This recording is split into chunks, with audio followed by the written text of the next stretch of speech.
que vous allez bien. Je suis Tiffaine de La Cabane des Petits Loups sur Instagram et depuis un mois sur YouTube. Je vous retrouve aujourd'hui pour mon deuxième podcast couture. Je tenais à vous remercier tout d'abord pour l'engouement de mon premier podcast. Je vous avoue que je ne m'attendais pas du tout à avoir autant de messages et de j'aime et d'abonnements aussi. Donc merci. En fait, je m'attendais juste à allez, je balance le truc et c'est tout en fait. Je m'attendais vraiment pas du tout à avoir autant de retours super sympas. Donc merci. Donc aujourd'hui, je vous retrouve donc pour mon deuxième podcast couture. Donc aujourd'hui, je vais vous parler aussi de 3 cousettes donc, que j'ai cousues entre mars et mai, il me semble. Donc c'est le pantalon Gabin de Apolline Pattern que j'ai cousu en taille 40 dans un lin viscose bleu électrique de chez Drisson Stoffon. Voilà, je vous montre un peu de plus loin. C'est un pantalon quoi. Donc ce qui se passe le plus intéressant, c'est ce qu'il y a en haut. Donc dans un lin viscose, pas de ouf qualité. Bon après, je l'ai pas payé super cher, je l'ai acheté il y a au moins 2 ans et demi. Et en fait, il a bouloché, mais énormément. Sachant que je l'ai porté qu'une seule fois. Donc bon, on va dire que c'était mon... Enfin, c'est pas on va dire, c'était ma toile. Donc c'était ma toile, donc bon bah pour une toile on va dire que c'est correct. Je peux le porter quand même, mais de toute façon on regarde pas entre mes jambes. Donc voilà, donc qu'est-ce qu'il y a à dire sur ce pantalon? Donc il y a un petit volant, enfin c'est légèrement froufrouté quand on le porte. C'est d'ailleurs ce qui me dérange un peu, parce qu'en fait, enfin ça fait un truc comme ça, vous voyez, ça ressort un petit peu. Donc c'est pas super, enfin ça me plaît pas trop. Après, c'est, je pense, à cause du tissu qui est un peu mou. Donc, à mon avis, ça a tendance à un peu retomber. Contrairement à si je l'avais cousu en jean ou en gabardine, par exemple, il y aurait plus de tenue. Voilà, donc il y a des passants que je trouve un peu trop larges. Voilà, vous voyez, on voit un peu... qui sont un peu larges. Voilà, un élastique que je n'ai pas énormément froncé volontairement, comme je resserre avec une ceinture. Des poches. Ah oui, il y a des poches. Ça, c'est trop bien par contre. Donc que j'ai que j'ai doublé dans le même tissu. Et ensuite des poches paysannes que j'ai un peu foirées. J'avoue, j'ai un peu bidouillé. En fait, on le voit là. Vous voyez, normalement, je pense que c'est censé ressortir et se mettre au-dessus. Bon, moi, ça fait pas ça. Bon, du coup, quand je le porte, ben, elles ont tendance à ressortir un peu. En gros, ça se voit que c'est un truc que j'ai cousu moi-même. D'ailleurs, mon petit frère m'a dit la dernière fois, c'est toi qui l'as fait? Oui, ça se voit en fait. Donc bon, après, c'est pas une couleur que j'adore particulièrement, mais bon, on va dire si un jour j'ai rien à mettre, c'est agréable. Désolée, j'arrête pas de faire ça, mais enfin voilà. Donc j'ai rien à dire en fait sur ce pantalon. Je vais quand même le refaire, mais en gabardine rose en version short. Ce que je vais faire, c'est que je vais complètement retirer cette partie-là. Et je vais essayer de bidouiller un truc pour essayer de mettre une ceinture. Une fermeture éclair. Donc, parce que là, l'ampleur en soi, elle me correspond parfaitement. Donc du coup, je me dis que si j'arrive à bidouiller une braguette, j'ai regardé des tutos sur YouTube, ça n'a pas l'air super compliqué. On verra bien. On verra si j'arrive à modifier ça. Je vais vous montrer le tissu que j'aimerais bien utiliser. Le voilà. Donc c'est une gabardine que j'ai trouvée sur Vinted, qui vient de Pretty Mercery, donc qui est dans un vieux rose comme ça. Et je me dis que pour un short, au niveau tenue, ce sera beaucoup plus sympa, je pense. Donc je sais pas si je fais quand même exactement la même version avec le genre de petit volant là, ou si je l'enlève. Et je laisse élastiquer, mais je sais pas. Franchement, je sais pas. Dites-moi dans les commentaires. Parce que j'avoue, vous avez laissé plein de commentaires et du coup, ben, dites-moi. Qu'est-ce que vous en pensez? Est-ce que je refais exactement la même version avec le petit volant? Ou est-ce que je bidouille une braguette? Ou est-ce que je fais la même version mais sans le volant? Au duo là. Enfin, moi j'appelle ça un volant. C'est pas un volant, mais c'est un rebord. Enfin, je sais pas. Un rebord mou quoi. Enfin, ouais, ça fait vraiment un truc comme ça quoi quand je le porte. Enfin, ça ressort. Donc voilà. On me dit. I know you told your friend you're not okay. And tell me what's wrong and why you never said you felt that way. And guess you're trying to stay strong and fake a smile until I look away. But I've known you too long, it hurts to watch your blue eyes fade to gray as you fade away, as you fade away. Seconde cousette, c'est la chemise liseron de Atelier Scamit que j'ai cousue en taille 40 pour mon 40. Voilà. En fait, toutes les cousettes que je fais, en règle générale, varient entre le 38 et le 40. Donc j'ai fait quelques modifications. Donc tout d'abord, donc la version que j'ai choisie, donc col pointu, patte de boutonnage classique, poignée de manche resserrée, pas de fente indéchirable. Qu'est-ce qu'il y a? Il y a aussi un pli. Non, normalement il y avait un pli à faire et moi j'ai décidé de faire des petites fronces. Voilà, au milieu.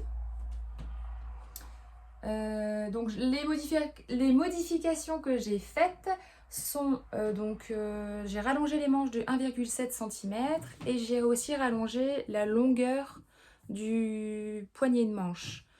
Voilà. J'ai aussi rallongé le devant de la chemise. En fait, je me suis basée vraiment à l'arrière de la chemise. Enfin voilà, j'ai fait dans la continuité en faisant une petite vague sur le côté.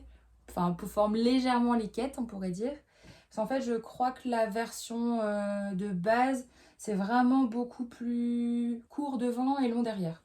Et moi, je trouvais ça trop court, comme je suis assez grande. Je trouvais ça trop court pour moi, sur ma première version. Qu'est-ce que j'ai à dire sur cette chemise? Donc j'ai cousu, je ne sais pas si je l'ai déjà dit, mais j'ai cousu dans une viscose de chez Anne Cardiles, viscose Primavera, voilà, donc qui n'est plus disponible. Je l'ai acheté il y a 2 ans je crois pour mon Noël, je m'étais fait un auto-cadeau. Donc j'ai aussi acheté sur la même boutique donc les petits boutons à queue, voilà, en bleu marine. J'adore vraiment ce tissu, il est vraiment trop beau. Je trouve que c'est super lumineux. C'est vraiment très beau. Voilà, et aussi ce que j'ai fait, je l'ai caché, j'ai fait la lavalière. Voilà, donc que je noue autour du cou. En fait, j'adore porter des chemises et j'adore aussi porter les chemises boutonnées jusqu'en haut. Et je trouve que ça lui donne un petit côté un peu sage. Voilà. Qu'est-ce que j'ai à dire d'autre? Elle est super agréable à porter. Le seul inconvénient et une modification qu'il faudrait que je sache faire, c'est qu'en fait, je trouve je pense qu'il doit y avoir une modification à faire sur le devant ou le dos, parce que je trouve que je suis un peu serrée, mais légèrement au niveau d'ici. Voilà. Après, c'est vraiment, genre, il doit y avoir 0,5 d'un côté, 0,5 de l'autre. C'est très léger. Donc voilà, donc je vais vous laisser avec la vidéo portée. As you fade away, as you fade away, Yeah, I'm about to fade away. Cause every time I wake up I feel like it's Monday. Something's going wrong with all the chemicals up in my brain. All of a sudden I don't look at anything the same way. Gotta build up of my thoughts sitting in an ashtray. I'm sorry that I'm so inconvenient, okay. Just let me be me and I'll stay out of your way. I can see the way you look at me, I'm such a disgrace. I never really asked to be brought into this place. You La wanna love dernière cousette et je pense la plus belle pièce que j'ai dû coudre, enfin du moins la plus belle robe, la plus technique aussi je pense, c'est la robe Enola. Tac.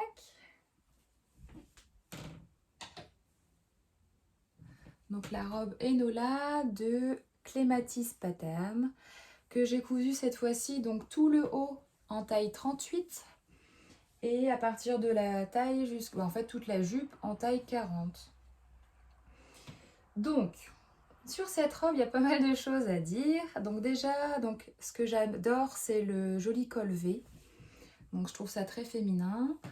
Il n'est pas trop profond. On peut porter sans soutien-gorge. Et de toute façon, vu le dos, bah, c'est quand même plus sympa.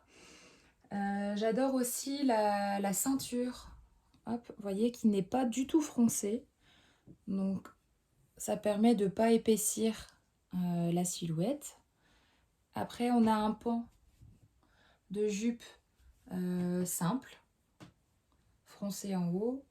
Et ensuite, on a tout encore un pan. C'est super compliqué à vous montrer. Ça fait mal au bras. Comment je vais vous montrer ça? On a un autre pan à partir de... Vous voyez, ça fait donc le haut, la ceinture, la jupe, on va dire. Donc, je pense qu'elle peut s'arrêter ici. Enfin, quoique non, là, ça va être vraiment super court. Et après, on a toute une autre jupe. Vous voyez? Hop. Voilà. Bon. De toute façon, vous verrez mieux sur la vidéo après. Du coup, ensuite, le dos. Donc, il est... Vous voyez, normalement, on devait mettre un bouton, mais moi, je trouve que ça choque pas. J'ai fait une petite couture. Donc, il est tout décolleté dans le dos. Ah, bon, là, il se met pas bien parce qu'il n'est pas porté, mais... Avec une ceinture froncée sur le dos. Voilà, avec un élastique. Et ensuite, toujours pareil, la jupe et le deuxième volant. On va dire que c'est un volant. Donc, qu'est-ce que j'ai fait? Donc, j'ai tout doublé entièrement. C'était d'ailleurs super compliqué. C'était une gymnastique dans le cerveau parce qu'en fait, une fois que j'avais tout terminé, donc tout terminé, doubler le haut, terminé de doubler. Donc, en fait, ce que j'ai fait, c'est que j'ai doublé juste le début de la jupe. Et après, j'ai laissé pour que ça soit super fluide. Donc, comme ça, au moins, j'ai pas les fesses à l'air. Et après, de toute façon, c'est les jambes. Donc, ça, il n'y a pas de souci.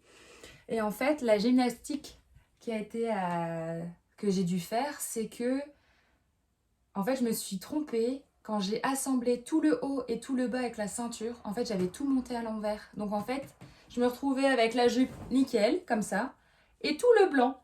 Donc, toute la doublure et le beau tissu à l'intérieur. Donc, heureusement, sachant que j'avais surjeté, mais heureusement que j'ai surjeté en 2 fois. Vous voyez, on voit qu'il y a 2 épaisseurs de surjet. Parce que si j'avais dû tout découdre le surjet, je crois que j'aurais pas été contente. Donc là, bon, c'est tout. Je me suis trompée, c'est pas grave. Mais j'avoue que j'étais deg. Donc voilà, j'ai décidé... Donc normalement, elle a des manches. Moi, j'ai décidé de ne pas en mettre. Et du coup, ce que j'ai fait, parce qu'en fait, je connaissais pas de technique pour finir une emmanchure comme ça. En fait, j'ai fait un biais dans le même tissu que j'ai surpiqué. Je trouve pas ça vilain, le surpiquage. Je sais pas si ça se dit. D'où vient le tissu? Donc le tissu vient de la boutique Atelier 14 avril. Donc c'est une viscose très fine. Elle est vraiment très fine. Mais du coup, vous voyez, elle est vraiment super fluide. Enfin, je trouve ça super beau. Ça a un tombé de dingue. Et c'est vraiment ça que j'adore dans cette robe. La fluidité du tissu et aussi la couleur. Parce que franchement, Enfin, le jaune, c'est ma couleur préférée. Le vert, je trouve ça trop beau. Et c'est des fleurs, quoi. J'adore. Enfin, moi, je trouve ça trop canon. Et je trouve qu'elle est pas non plus... Enfin, moi, je la trouve pas super voyante. Enfin, moi, j'aime bien. Après, c'est mon style, hein, donc... enfin, pour quelqu'un, ça pourrait être super extravagant. Pour moi, pas du tout. Donc, du coup, voilà. Pour cette petite robe. I know you told your friend you're not okay. And tell me what's wrong and why you never said you felt that way. And guess you're trying to stay strong and fake a smile until I look away. But I've known you too long, it hurts to watch your blue eyes fade to gray as you fade away. Le podcast couture est terminé. Merci de m'avoir suivi jusque-là et de m'avoir écouté. J'espère qu'il vous aura plu. Donc ce que je vais faire en fait, c'est que je vais essayer de faire une vidéo par mois. En début de mois, je pense que ça peut être pas mal. Mais je vous promets pas parce qu'en fait, j'avoue que j'ai un rythme de couture très très lent. Je peux pas coudre vraiment tous les jours. Donc du coup, par 3 cousettes, je pense que ça peut être pas mal. Ça peut pouvoir se faire. Bon, à mon avis, parfois, vous aurez une vidéo tous les 2 mois. Mais voilà, je vais essayer de coudre... Enfin, je vais coudre quand j'en ai envie. Et je vais essayer de vous faire une vidéo. C'est mieux, plutôt dans ce sens-là, quand j'aurai assez de contenu. Mais je pense que par 3 cousettes, ça peut être pas mal. Donc là, j'en ai déjà cousu une qui est terminée, que je vous montrerai la prochaine fois. Et j'ai 4 t-shirts en cours, dont un qui est là, qui n'est pas complètement terminé. Il me reste les ourlets et tout ça à faire. Donc déjà, la prochaine fois, on aura 5 cousettes, sans compter celle que je vais commencer là prochainement. Donc à mon avis, la semaine prochaine, une petite robe pour l'été. Et voilà. Donc merci à vous pour tous ces encouragements. Et je vous dis à bientôt. Salut!